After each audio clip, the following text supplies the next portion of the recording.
Hey, this is Leach with Simpson Math, and in this video, we're going to be talking about our various types of solutions we can get from our systems of equations, specifically from the results we can get when we do our Gauss-Jordan elimination in a matrix. And then we'll talk about how we can actually use technology to do the Gauss-Jordan elimination for us through a process called reduced row echelon form, or just rref for short. So let's get started by talking about the different types of solutions. So we can have a solution to a system where we get a solution, where we get one solution. We can get no solution or infinitely many. Let's look at this one right here. So I have this system of equations. This is 3 equations and 3 variables. Since there are 3 equations and 3 variables, and we know that we will be able to get potentially a solution, or we can at least solve it for sure. So I can convert this into the augmented matrix. The idea behind this, remember, is to make sure to be mindful of our variables here. I misspoke, our coefficients. So we take our coefficients, so 3, 4, 6, and -10, and we jot them down, which is basically getting rid of the variables. And we're able to do that because notice our variables are lined up in order, x's and y's and z's. So we do that. My next row, I have 3, -5, -4, -15. Put those down in order, and then 1, 1, -1, 7 down here. I do like to put this line here. Technology won't, but I do like to put that line to separate basically where the equal sign is. So then I'm going to do the process, do the Gauss-Jordan elimination process. In a second, I'm going to show you how we can use technology. And the command in technology is rref, which is representing reduced row echelon form. So if you recall from my videos when I talk about doing Gauss-Jordan elimination, well, first we learned about Gaussian elimination, not the Jordan part. That's when we had ones on the diagonals, zeros beneath, and we didn't have the zeros up above. They were just kind of whatever. That would actually be a command called rref, so row echelon form.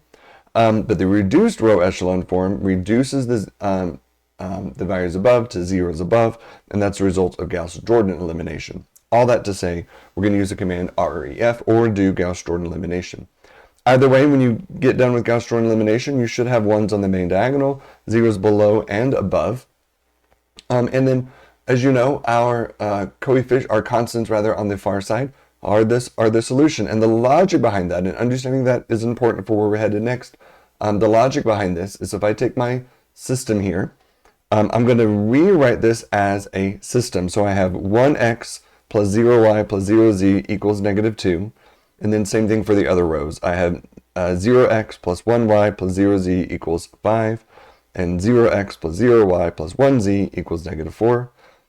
When all those zeros and unnecessary 1 coefficients go away, we're left with x equals -2, y equals 5, and z equals -4. Or just the order triple, -2, 5, -4, of course in our x, y, and z order. All right, pretty straightforward if you've been following along what we've done previously. But then what about this one? Well, here I have a system of equations. Again, a reminder, I don't know if I have one in this example, but if for some reason you didn't see this x here, then you would have a 0 here for the coefficient.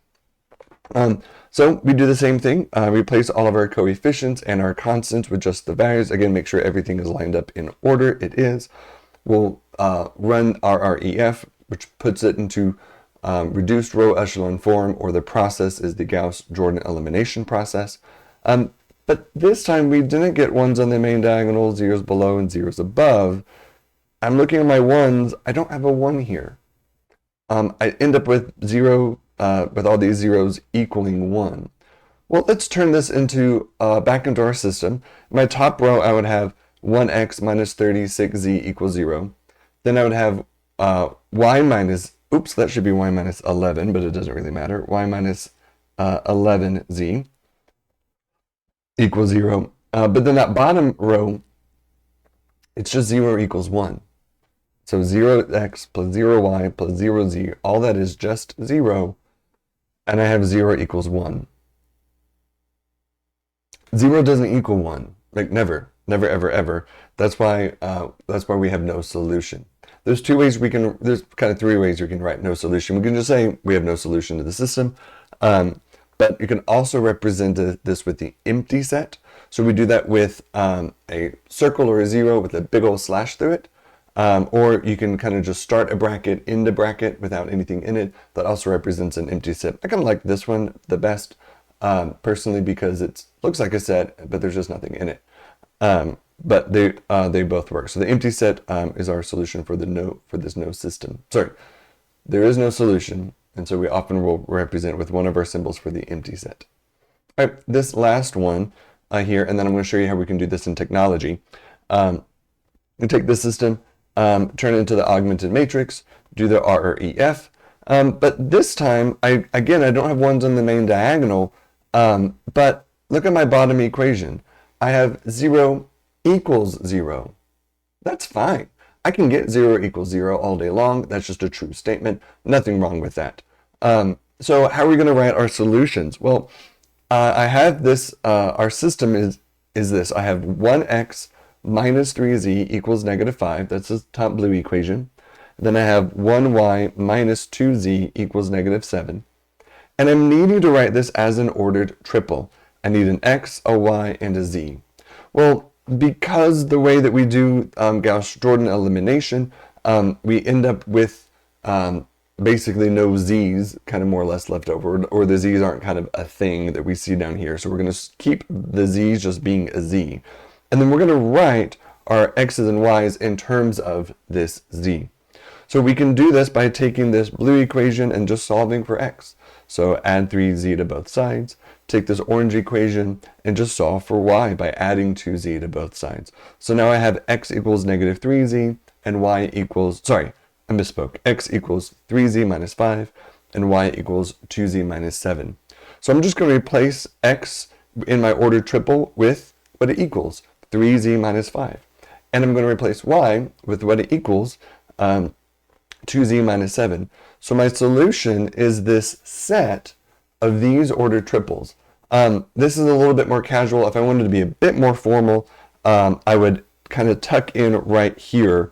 I would tuck in saying that I have an ordered triple x, y, z such that, and I would have this. That's kind of with a little bit more formality. But the idea here is there's an infinite number of solutions. It just kind of depends on what z is. So let's say if z was 0, I could plug in 0 into these values. It's 0 into the z's, and I'd be left with just -5 for x, -7 for y, and 0 for z. I could choose z to be 1.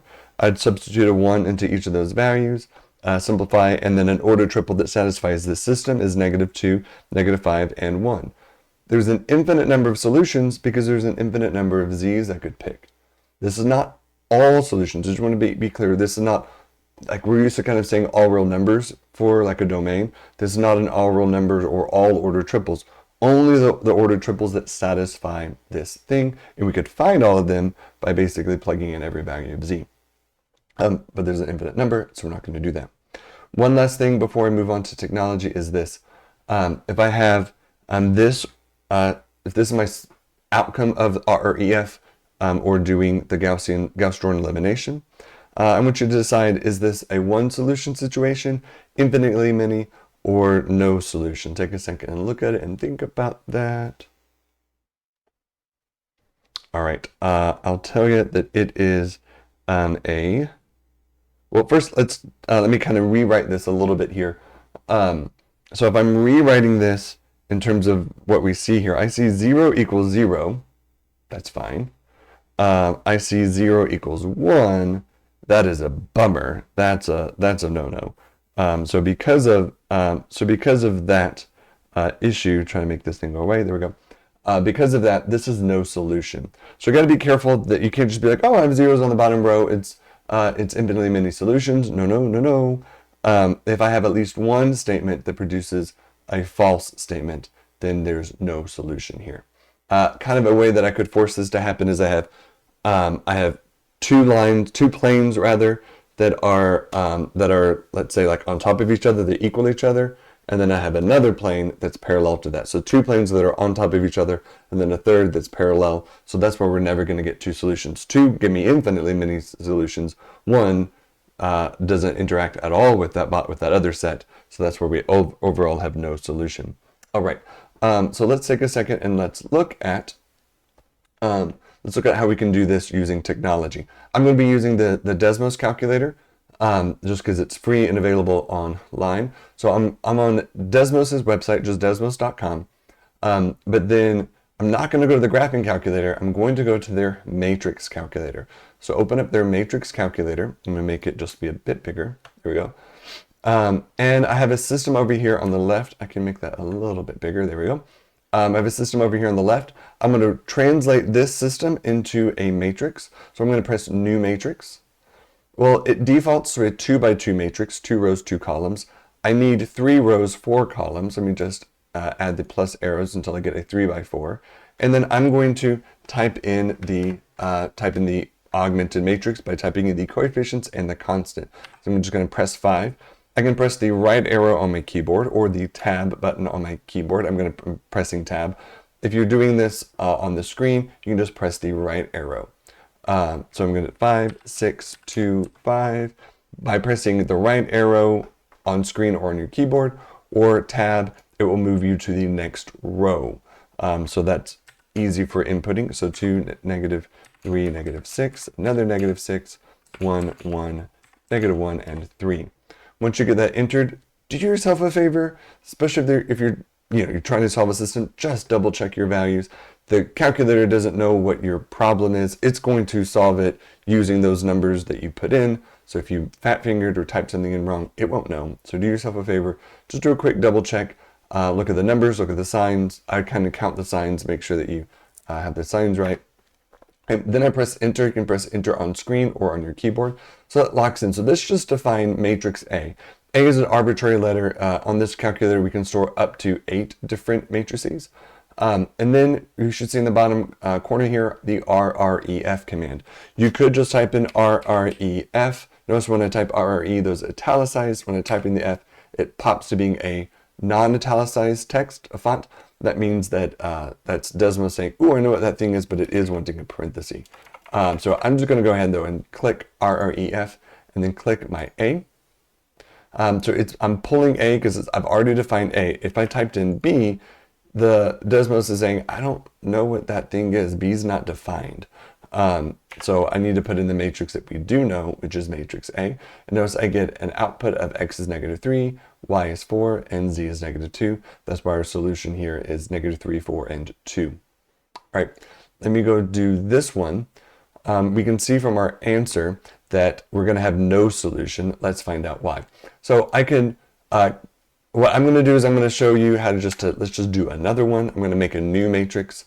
I'm going to, again, 3 rows, 4 columns. The other option is you could just edit clear it out and start over, or you can edit one that's already done. So I'm going to do 5, 12, 3, 14, 2, 5, 4, negative 1, 1, 2, negative 5, and 6. All right. So define B, press enter. So now it's formally defined, rref of B, and here we go. So I get zeros on the zeros on the bottom row, but it's equal 1. So I get 0 equal 1. That is a false statement. That is not true. Therefore, we have no solution. All right. Let's look at this one.